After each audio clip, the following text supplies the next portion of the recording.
test is in 4 parts. Part 1, Part 2, Part 3, and Part 4. Now look at Part 1. Part 1. You will hear a woman phoning about the shared house she is going to move into. First, you have some time to look at questions 1 to 7.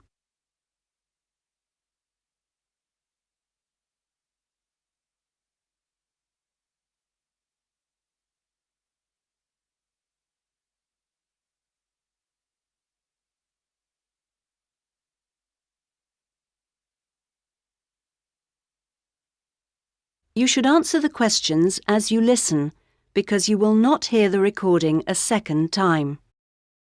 Listen carefully to the first part of the conversation and answer questions 1 to 7.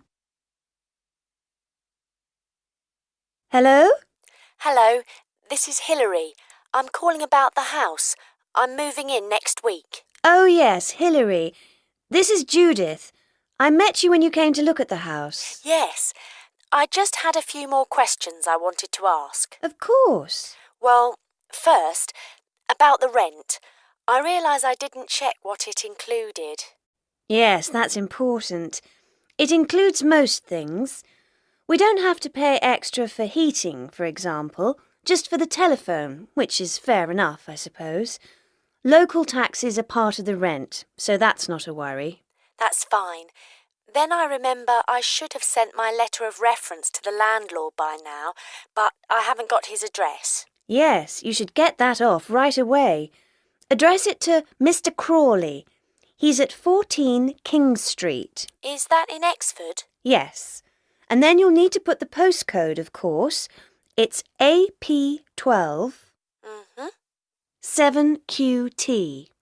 Got that, thanks.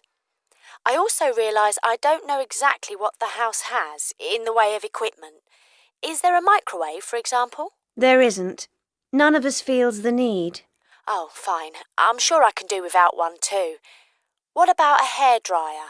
Maybe you should bring one, if you need one. I'll buy one, yes. And TV? Oh, yes. We've got 2, in fact. Was there anything else? I just wondered if there were any rules. Not really. We share the cleaning, things like that. We do have to be careful about loud music. Yes. So we've agreed that there shouldn't be any loud music after 9, and that we don't play music at all in the living room after 10. Up to 11 in your own room's okay, as long as it's not too noisy. That sounds good. And is there somewhere safe I can keep my bike? That's difficult. To be honest, lots do get stolen round here. We haven't got a garage, so we tend to park ours in the garden so that they're hidden from the street. OK. Now, I hope you like cooking. Yes, I do. Do you all have shared meals? Not very often, actually. But when the weather's good in the summer, we like to have a barbecue together, which we do each Wednesday. We tend to go out at weekends. Sounds fun. Before you hear the rest of the conversation, you have some time to look at questions 8 to 10.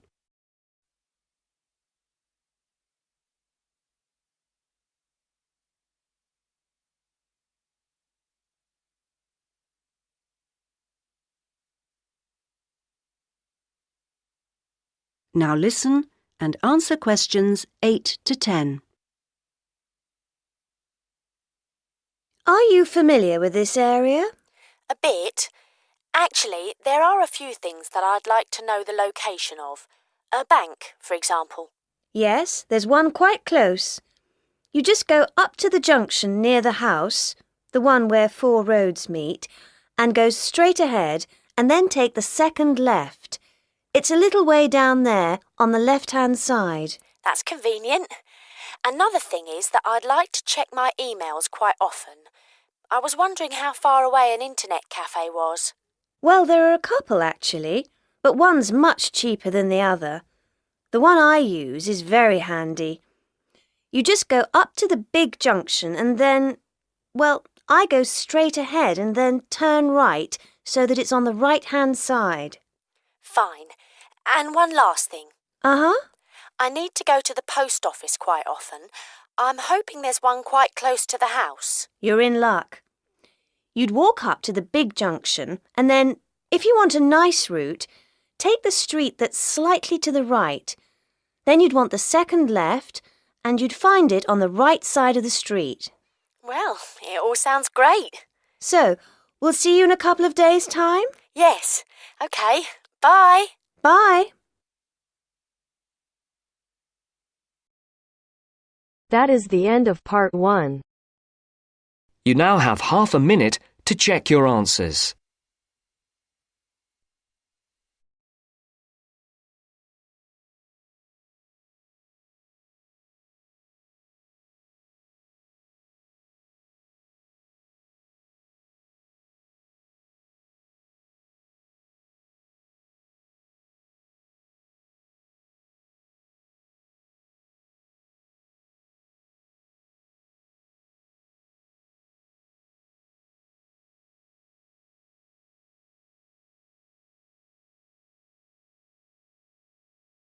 Now turns to part 2. Part 2. You'll hear two teachers discussing a school trip. First, you have some time to look at questions 11 to 16.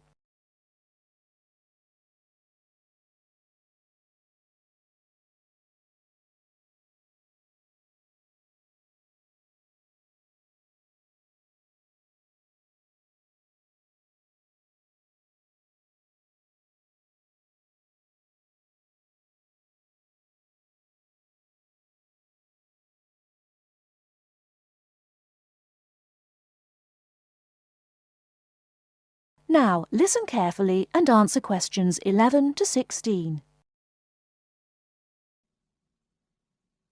Oh, there you are, Paul. Do you have a few minutes? Can we think about this year's school trip? Hi, Jean. Yes, of course. Have you got any ideas? I've been looking through some information, and I've brought a few leaflets with me. Here you are. Okay, thanks. Just remind me when the trip is. Next Friday. We'll be leaving at 9 and be back here at around 4, so we've probably got time to visit a couple of places. Let's see. What leaflet have you got there? Central Gardens. Looks like a nice place. It's open from 9 until 6, so we could go there anytime we wanted, really. What about there in the morning and then somewhere else in the afternoon? Farmers Market would be an option first as well, at least until they close at 1. Or we could try Grey Castle. That should be possible in the morning or in the afternoon. Oh, hang on. That's at the weekend. The last admission is at noon on weekdays. Greenhall says the same thing. Queen's Park opens at 8, so we could go there first. Or, according to these times, we could go there on the way back to school, because they don't close the gates until sunset during the week. Okay, that gives us a few options. We went to Queen's Park a couple of years ago, didn't we? I seem to remember that the pupils really enjoyed it. It'd be nice to go somewhere new as well. I've seen groups from other schools going around Grey Castle. So have I. But then again, maybe we should play it safe and go to Green Hall. At least we've got experience of taking classes round there. Farmers Market is popular with other schools, though, so it must be interesting. It'd be good to go somewhere where someone can show the pupils around, explain things to them. I've been on a tour around the castle, and they do a really good job. I think they have guides at the hall, too, don't they? It says here that they used to, but don't anymore. You can get shown round Central Gardens, though. I think we'd have to do any explaining if we took the pupils to the market or the park. That wouldn't be a problem, though. No, and at least those two would be free, wouldn't they? I think all the others charge, and we'd have to get the parents to pay some money. I'm sure they wouldn't mind paying if it was a small amount. Let me check the leaflets. There's a special price for large groups at Grey Castle. Oh, but you can get into Central Gardens for nothing. Right. Oh, I've just thought of something. We wouldn't need to book anything if we were going to Queen's Park, But what about the other places? Central Gardens say you need to let them know if there are more than 10 people in your group, which would include us. The same at Grey Castle. Farmers Market says you can just turn up, and so does Green Hall. Right. Well, I suggest we take the pupils to Grey Castle for a tour in the morning. How does that sound? Yes, sounds good. We should contact them to book it as soon as possible. In the afternoon, we can do something a bit more relaxed at the park, and we'll have to think about going to Green Hall another year. Shame Farmers Market isn't open, but we can't change the day. So that's a decision then. Now, let's think about what we're going to get the pupils to do. It's a school trip, after all, and we should give them some work to do. Before you hear the rest of the talk, you have some time to look at questions 17 to 20.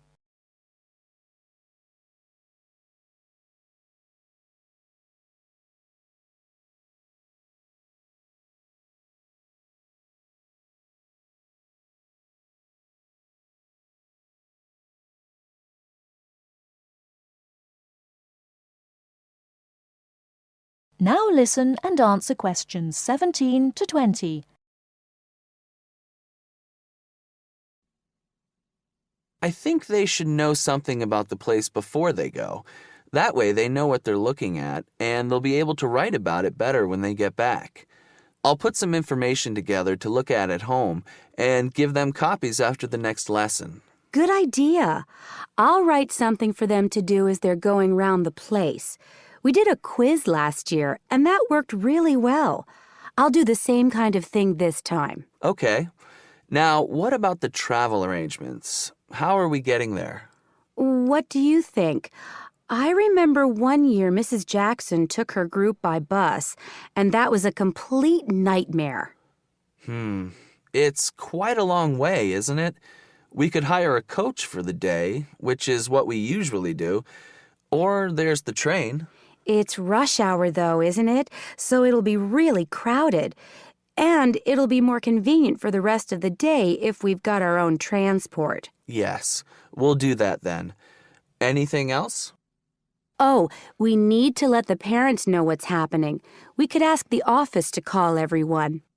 It would take too long with so many. I know when we send a letter home, there are always a few pupils who lose it. But not all the parents have email yet, so I don't think we have any choice, really. I'll write something and take it to the school office this afternoon. Right. I'll go and tell the pupils the good news.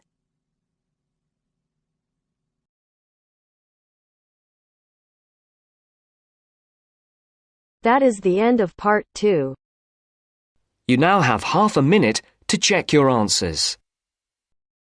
Now turns to part 3. Part 3. You will hear a discussion between a student, Aldo, and his supervisor, Dr. Hurst, about his research assignment. First, you have some time to look at questions 21 to 23.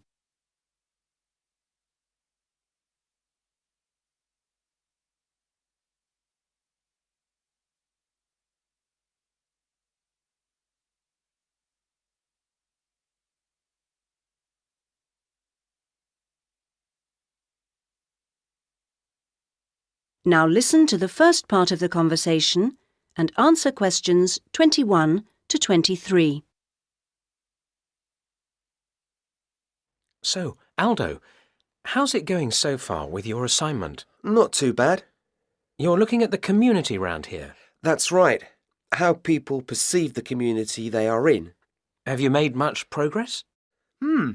I conducted quite a lot of interviews on the street with local residents. Their responses are interesting. I haven't got quite as many yet as I'd like. I had wondered if I'd have language problems, particularly with the different accents. I seem to have managed, though. Having to work in the open has made it harder, and with the cold weather there's been recently, people don't necessarily want to stop and talk like they do if it's nice and sunny. That's something I've had to deal with. Of course, some people are too busy to stop and talk, but that's okay. I see. So, have you formed a good overall picture of how people view the community? To an extent. I've certainly talked to plenty of older people. I guess they may have more time to talk. I still don't really have enough young mothers, though. I've managed to get enough older mothers and children through the schools. That's something I had been worried about. Well, that shouldn't be too hard. Now, how are you going to deal with all the data you've collected? That's the difficult part. I guess I need to run some analyses, but I'm rather unclear about what methods to use. You've told me you're confident about using computers, so you just need some input on choosing programs. You should attend a statistics seminar. They're held every Friday after the methodology seminars in room 105. That should help you to select an approach. Oh, good. I'll do that. Now you have some time to look at questions 24 to 30. Meanwhile, let's hear something about what you've learned.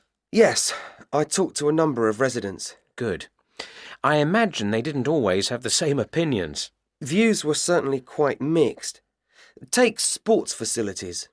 In general, people seemed to think they weren't very good. There's no swimming pool in the area, for example. But at the same time, there's a new football training area.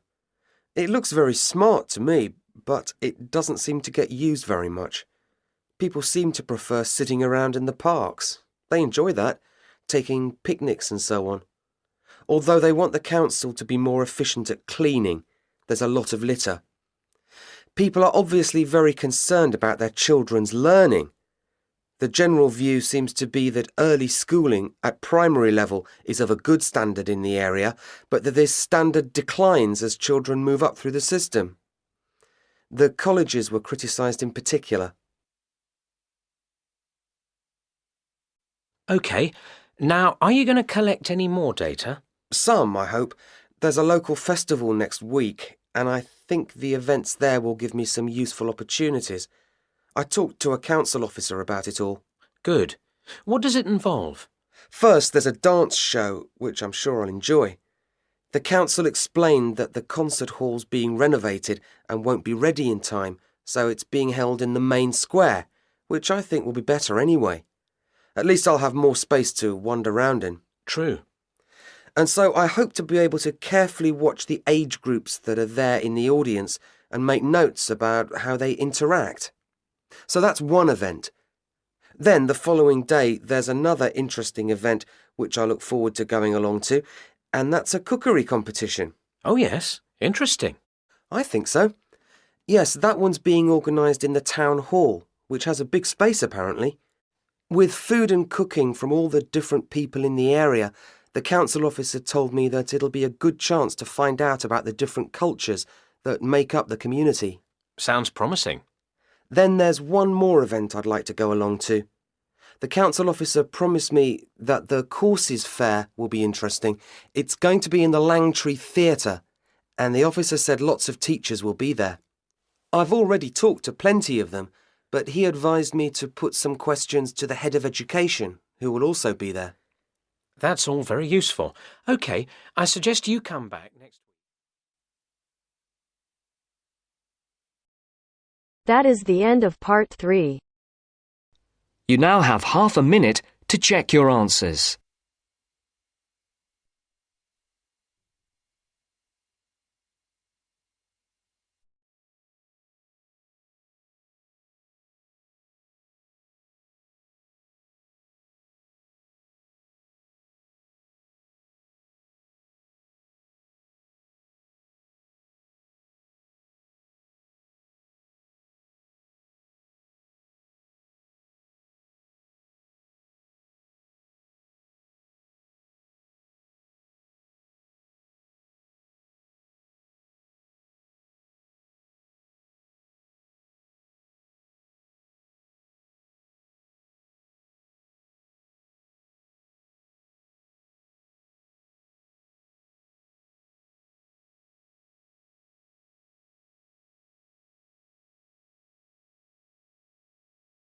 Now turns to part 4. Part 4. You will hear a historian giving a presentation about techniques to identify the origin of handwritten books from the Middle Ages. First, you have some time to look at questions 31 to 40.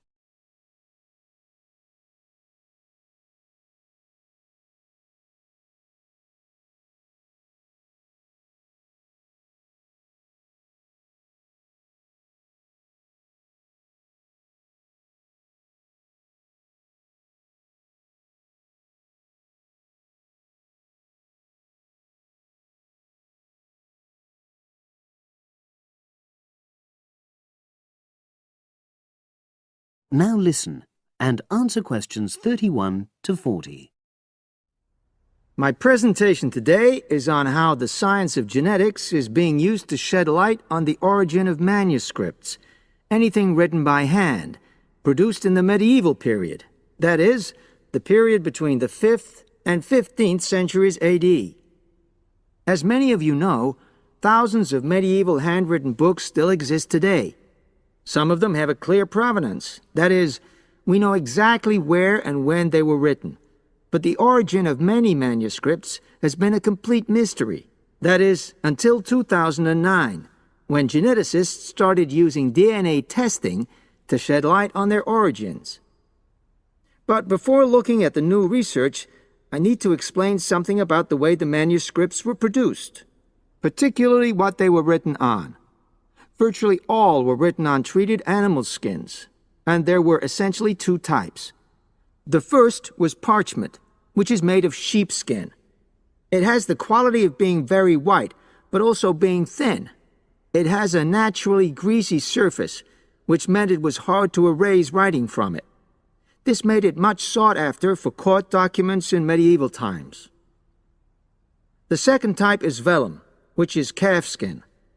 This was most often used for any very high-status documents because it provided the best writing surface, so scribes could achieve lettering of high quality.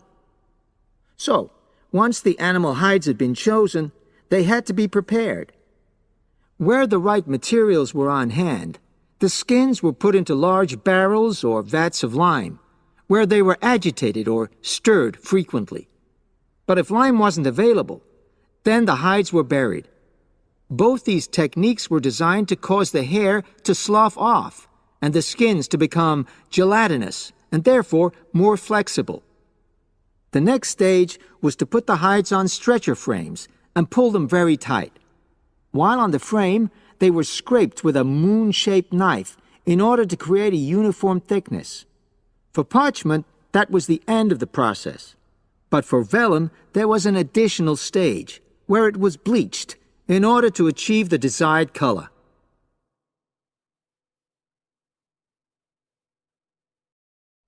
So, what does all this preparation mean for the quest to identify the origins of mystery manuscripts? Well, until recently, the only way historians and other academics were able to guess at origins was either through the analysis of the handwriting style or from the dialect in which the piece was written. But these techniques have proven unreliable for a number of reasons. It was thus decided to try to look at the problem from a different angle, to start from what is known, that is, the small number of manuscripts whose origins we do already know. Because these parchments and vellum are both made from animal hides, it was possible to subject them to DNA testing and to identify the genetic markers for the date and location of production. From this was created what is known as a baseline. The next stage was to test the mystery manuscripts, finding their DNA characteristics, and then making comparisons between the known and the mystery scripts. Genetic similarities and differences enabled the scientists to gain more information about the origins of the many manuscripts we had known virtually nothing about up to that point. Now you might ask, what are the potential uses of this new information? Well, obviously, it can shed light on the origin of individual books and manuscripts. But that's not all. It can also shed light on the evolution of the whole of the manuscript production industry in medieval times. And because that was such a thriving business, involving very large-scale movements right across the globe. The new data, in turn, help historians establish which trade routes were in operation during the whole millennium. Now, if anyone has any questions... That is the end of Part 4. You now have half a minute to check your answers.